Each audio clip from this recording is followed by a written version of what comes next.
Mus, ulang aku lagi ketika yang aku dengar hanya hembusan nafas yang terdengar berat.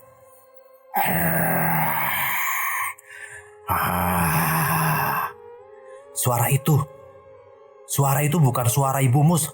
Suara tawa yang berat dan terdengar ganjil. Ini tidak beres. Kataku berbicara sendiri dan sedetik kemudian aku segera berlari untuk segera pulang dan mengecek keadaan Abi. Aku tidak mempedulikan izin karena aku sedang panik. Siapa suara tadi? Aku takut ada orang yang berniat tidak baik sedang berada di rumahku.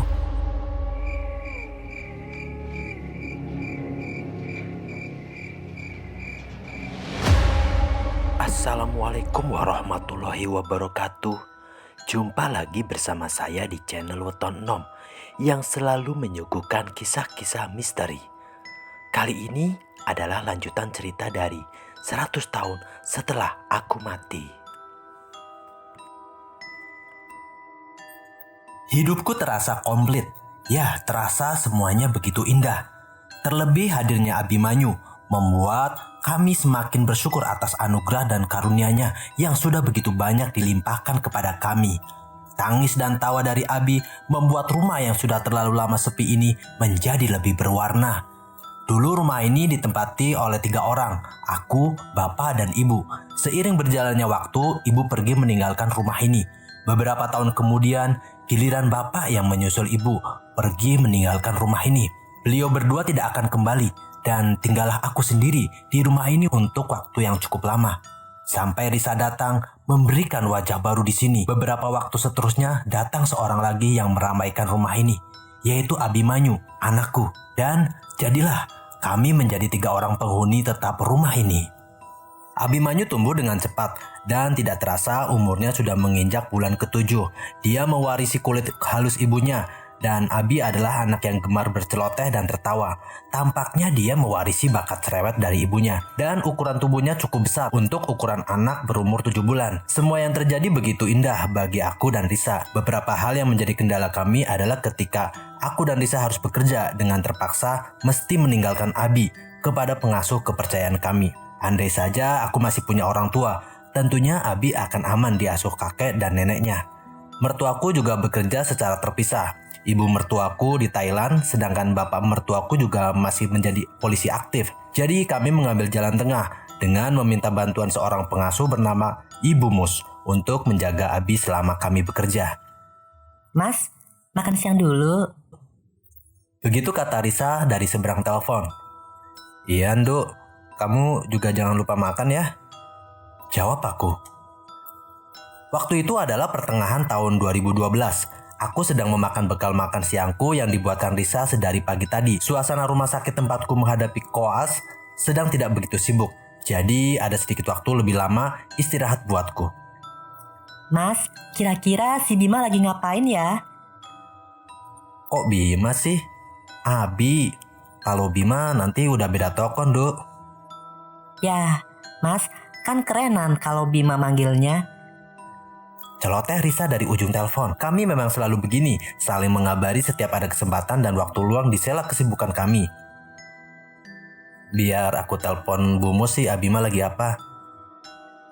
Hihi, Abima, panggilannya jadi lucu. Ya Mas, aku lanjut kerja lagi ya Mas. Bye sayang. Telepon itu ditutup oleh istriku. Aku menggeser layar handphoneku dan mencari kontak telepon rumahku. Tut tut tut. Suara dial telepon yang sedang menyambungkan ke nomor telepon rumahku. Tidak ada jawaban. Yang terdengar hanya suara operator yang memintaku mencoba lagi. Mungkin Bu Mus sama Abi lagi jalan-jalan. Begitu pikirku dalam hati. Aku beranjak dan berjalan di sepanjang koridor rumah sakit untuk menuju ke ruanganku. Dan handphone di saku kemejaku berdering. Nah, ini Ibu Mus. Gumamku ketika melihat nomor kontak rumahku yang tertera di layar panggilan itu. Halo Bu, gimana? Si Abi lagi ngapain? Bu Mus, ulang aku lagi ketika yang aku dengar hanya hembusan nafas yang terdengar berat.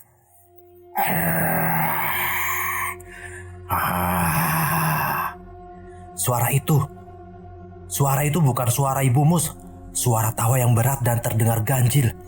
Ini tidak beres. Kataku berbicara sendiri dan sedetik kemudian aku segera berlari untuk segera pulang dan mengecek keadaan Abi. Aku tidak mempedulikan izin karena aku sedang panik.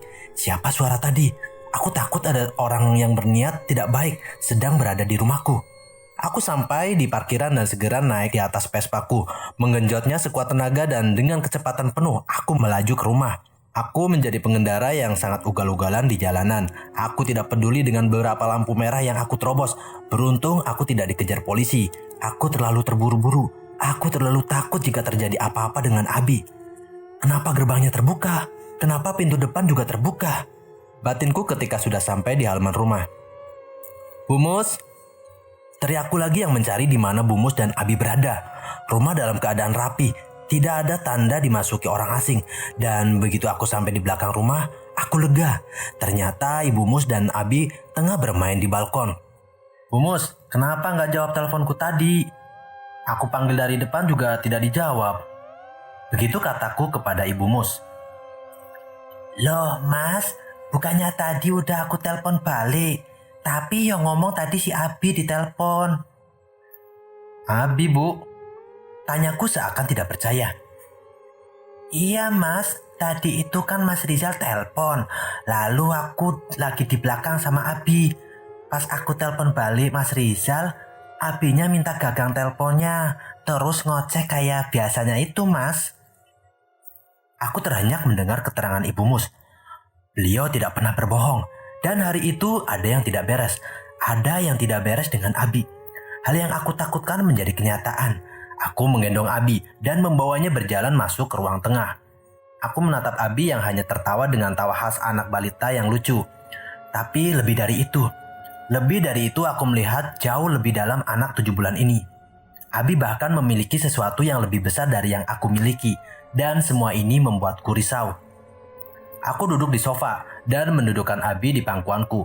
Aku memberikan mainan kesukaan Abi berupa bebek dari karet dan mengelus kepalanya. Memoriku memutar ke masa lalu, di mana Kiai dulu mengatakan bahwa kehidupan orang sepertiku tidak akan mudah. Akankah itu menurun ke anakku? Aku sangat tidak ingin Abimanyu ikut merasakan kejadian-kejadian aneh. Kejadian yang membuatku menjadi anak yang penakut dan minder. Akankah mata istimewa itu bisa ditutup? Kiai dulu tidak mampu menutup bakat lahir yang sudah dikaruniakan kepadaku. Apakah Abi akan bernasib sama? Sungguh aku berdoa agar hal yang aku khawatirkan tidak menjadi kenyataan. Malam hari, purnama bersinar penuh. Baik Abi dan Lisa sudah tidur di satu tempat tidur.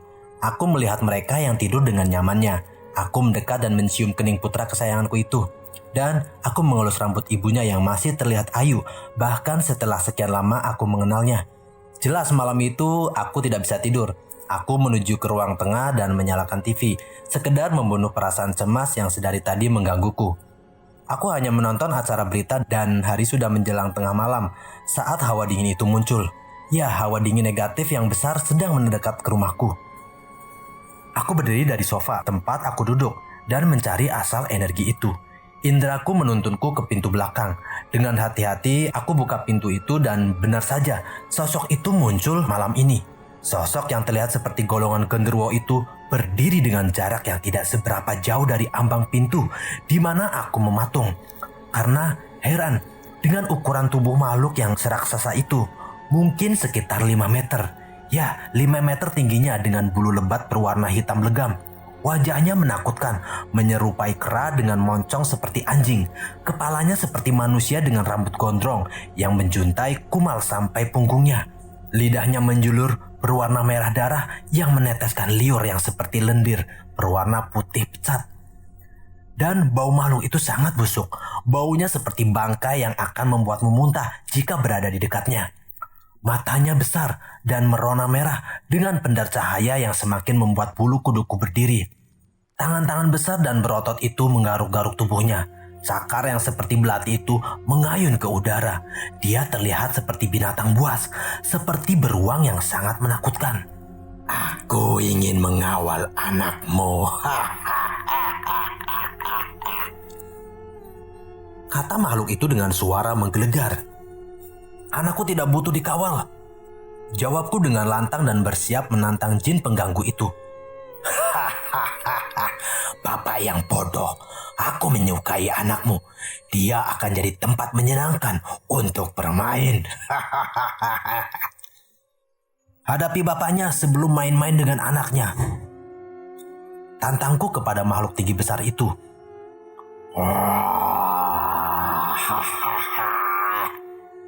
Sosok itu hanya mengeram dan berjalan ke kiri dan ke kanan di depanku. Aku berjalan mendekatinya, menyiapkan bait doa amalan untuk memukul mundur atau kalau perlu membakar makhluk itu agar tidak mendekat dengan Abi. Aku tidak ada urusan denganmu. Kalau begitu, keluargamu yang akan menanggung akibatnya. Dan dalam sekejap makhluk itu menghilang dari pandanganku sebelum aku sempat menjangkaunya. Aku mengheningkan cipta dan berdoa untuk sekian kalinya kepada Al-Aziz yang Maha Perkasa, yang Maha Melindungi. Semoga kami dilindungi dari tipu daya makhluk yang selalu mengganggu manusia, dari makhluk yang bermaksud buruk kepada keluargaku. Aku kembali ke dalam rumah dan mengunci pintu belakang. Aku masih berdiri di belakang pintu dengan kaca tembus pandang itu dan melihat ke arah purnama yang terlihat indah namun tidak bersahabat. Dari dulu aku tidak suka malam hari, aku tidak suka gelap malam, dan aku benci kehadiran mereka yang datang dan menggangguku. Aku seperti ke masa kecil, di mana saat matahari sudah tenggelam dikalahkan bulan, aku hanya bisa meringkuk di kamar dengan berselimut di seluruh tubuh, menghindari pandangan mata terkutuk ini untuk melihat mereka. Mereka yang tidak sepatutnya dilihat manusia pada umumnya. Aku menutup tirai itu dan berjalan menuju kamar. Dari sela tirai cahaya, bulan menembus masuk ke dalam rumah dan membuat penerangan remang yang mengantarku di depan pintu kamar. Aku menoleh ke belakang dan bergumam, "Jauhi keluargaku." Aku berbaring di kasur dengan Abimanyu ada di sampingku. Di sisi lain, ibunya tidur dengan posisi miring menghadap Abi. Aku ikut memiringkan posisi tidurku hingga menghadap ke Abi. "Nak, selama ada bapak dan ibumu, semua akan baik-baik saja." Kalimat terakhirku di hari itu mengantarkanku ikut terlelap bersama istri dan anakku. Mas, bangun mas. Terdengar suara dan guncangan di tubuhku yang membuatku bangun. Mataku melirik ke arah jam. Aku baru tidur 3 jam dan sekarang masih pukul 3 pagi. "Ada apa, Nduk?" Tanyaku pada Risa yang membangunkanku. Abima tadi tiba-tiba bangun, terus muntah-muntah mas.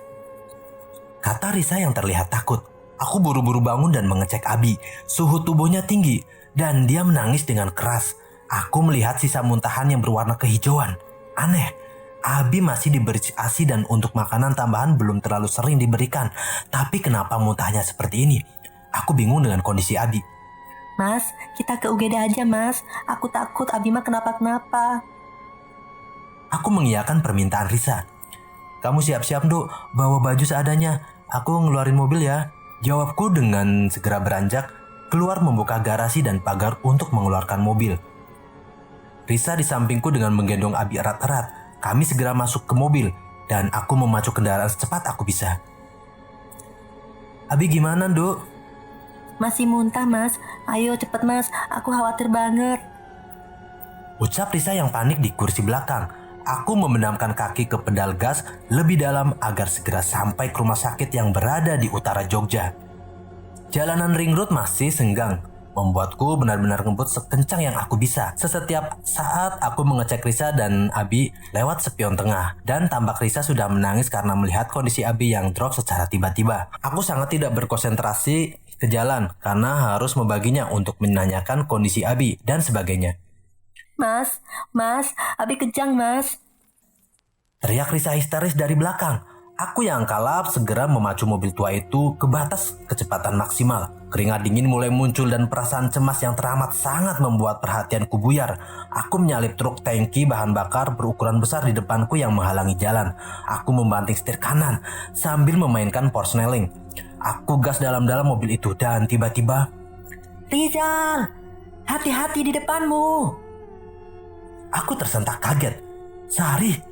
Pandanganku kembali ke depan dan dengan mendadak aku putar setir itu ke kiri karena di depan mobil kami ada truk yang mogok di tengah jalan yang hampir saja aku tabrak. Aku mengerem mendadak. Mobilnya berbelok tajam dibarengi klason yang kencang dari truk tangki bahan bakar di belakangku yang mengerem dengan kepayahan. Aku tidak peduli dengan truk itu dan segera melaju ke depan. Dan di belakangku Risa menjerit ketakutan. Mas, hati-hati. Teriak Risa dengan histeris. Hampir saja celaka. Gumamku dengan menghela nafas. Kalau saja dia tidak muncul, pasti aku sudah menabrak truk itu. Aku menoleh ke sisi kiri di mana aku yakin ada Sari tadi yang duduk di situ. Tapi aneh, kursi di sampingku tetap kosong. Tapi mata ini tidak pernah berbohong. Itu Sari. Itu tadi benar-benar Sari yang memperingatkanku agar tidak celaka. Aku akan memikirkan hal itu nanti. Yang terpenting sekarang adalah keselamatan anakku. Dan akhirnya aku bisa membawa Abi sampai ke UGD. Abi segera ditangani petugas medis dan kami harus bersabar menunggu sampai dokter yang jaga menangani Abi selesai. Mas, aku takut banget mas. Kenapa kok Abi tiba-tiba kayak gitu? Padahal kan mas tahu sendiri, Abi dari tadi sehat-sehat saja kan? Kata Risa dengan tangis dan membenamkan wajahnya ke pundakku. Aku sendiri pun tidak habis pikir. Berbagai spekulasi muncul di otakku. Tapi aku tidak ingin membuat Risa bertambah takut dan panik. Sabar, Nduk. Kita berdoa semoga Abi gak apa-apa. Semua akan baik-baik saja. Jawabku sambil merangkulnya dan mencium kepala Risa. 20 menit, 30 menit, dan sekitar 50 menit kemudian dokter baru keluar dari kamar penanganan pasien. Pak, anak saya kenapa pak? Tanya Risa dengan memburu. Ibu tenang dulu. Putra ibu sekarang sudah mulai stabil dan hasil cek darah tadi ada indikasi kalau putra ibu mengalami keracunan. Putra ibu harus dirawat inap untuk malam ini sampai kita melihat perkembangan kesehatannya besok. Kata dokter itu. Risa menggenggam tanganku. Tangannya sangat dingin dan bergetar. Pasti dia masih shock dengan keadaan Abi yang tiba-tiba keracunan tanpa tahu apa sebabnya. Kami cuma bisa mengangguk tanda paham yang dikatakan dokter. Dan segera setelah Abi dipindahkan ke bangsa lain, kami diperkenankan masuk. Abi, dia sedang tertidur. Aku tidak tega melihat anak yang belum genap 12 bulan ini harus terbaring sakit di sini. Dan prasangka burukku langsung mengarah ke makhluk itu. Makhluk gelap itu. Aku memandang Risa yang duduk di samping Abi sambil menangis tertahan. Aku tidak tega melihat Risa ketika menangis sedih seperti itu. Duk, kita harus bersabar. Abi itu anakmu dan Abi bakal kuat kayak kamu. Kita harus percaya sama anak kita. Kataku dengan memegang bahunya dari belakang. Aku takut mas. Aku takut banget. Jawab Risa dengan berbisik dan memelukku. Aku juga takut, Duk. Tapi kita nggak boleh ketakutan. Kita harus ada buat Abi. Balasku sambil membelainya pelan. Fajar sebentar lagi tiba dan azan subuh sudah berkumandang dan mengajak umatnya untuk bangun dari tidur dan mendirikan sholat. Karena sesungguhnya sholat itu lebih baik daripada tidur. Aku dan Risa masih menunggu Abi di bangsal anak. Kamu aku tinggal sholat nggak apa-apa, Duk. Tolong jagain Abi. Kalau ada apa-apa, kamu tahu harus gimana kan? Kataku dengan berbisik kepada Risa. Risa mengangguk dengan senyum tipisnya yang dipaksakan. Aku tahu sifat Risa yang seperti ini berarti dia tidak ingin menunjukkan bahwa dia tidak ingin aku lebih khawatir. Aku berjalan meninggalkan ruangan dan melangkah melewati lorong rumah sakit yang masih sepi dari aktivitas itu. Deretan kursi besi khas rumah sakit berjejer. Fokusku adalah ke musola kecil yang ada di ujung lorong itu. Aku mengambil wudhu dan ikut sholat bersama beberapa jemaah yang sudah lebih dulu mendirikan sholat. Selepas sholat, aku masih bersimpuh dengan waktu yang cukup lama. Aku masih berdoa dengan khusyuk, memohon pertolongan yang maha penyembuh untuk mengangkat apa yang diderita anakku, dan berdoa untuk segala bentuk keselamatannya di dunia, dan berdoa semoga dilindungi dari segala bentuk gangguan dan mara bahaya seperti barusan. Aku menyukupkan ibadahku dan segera berjalan kembali ke ruangan perawatan Abi. Aku melewati jalanan yang sama seperti aku menuju kemari tadi. Dan saat aku melewati lorong dengan deretan kursi besi, aku melihat sosok itu. Sobat kecilku. Sari. Ya, aku yakin itu Sari sedang duduk di deretan kursi paling ujung sambil menoleh ke arahku. Dia duduk dengan wujud anak-anak. Wujud yang kali pertama dia tampakkan kepadaku. Aku menghampiri Sari yang seperti sengaja menungguku di sana. Sari, akhirnya kamu datang. Bukannya aku berjanji menjadi temanmu? Jawab Sari sambil memainkan kakinya yang diayunkan. Aku melihatmu dulu sewaktu hari pernikahanku. Lalu? Jawab Sari singkat. Kamu kelihatan tidak senang waktu itu.